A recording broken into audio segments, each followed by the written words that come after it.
Seorang ibu hamil meninggal dunia bersama bayi yang dikandungnya usai terkena peluru nyasar di Kampung Wandoga, Distrik Sugapa, Kabupaten Intan Jaya.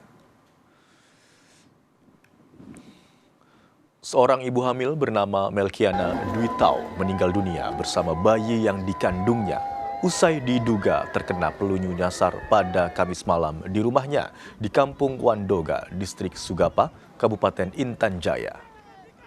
Operasi darurat sempat dilakukan di RSUD Sugapa, namun nyawa keduanya tidak terselamatkan. Evakuasi jenazah. Jumat siang, ribuan warga mengarak jenazah ibu hamil dan bayinya menuju rumah duka setelah proses penghormatan terakhir di RSUD Sugapa. Sepanjang perjalanan, terlihat ribuan masyarakat Intan Jaya membawa foto korban dan mendoakan kedua almarhum. Bupati Intan Jaya, Aner Maisini, mengungkapkan bahwa duka cita atas kematian warganya.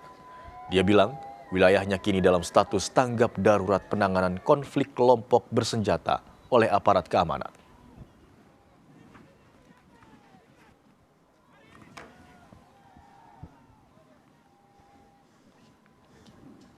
Evakuasi jenazah.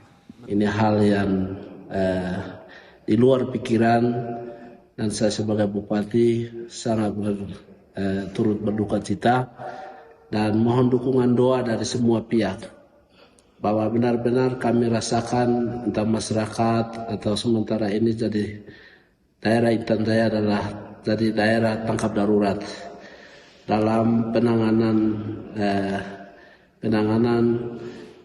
entah operasi militer di daerah-daerah yang urusannya TNI dengan KKB, tetapi dampaknya masyarakat kami yang tidak bersalah jadi korban.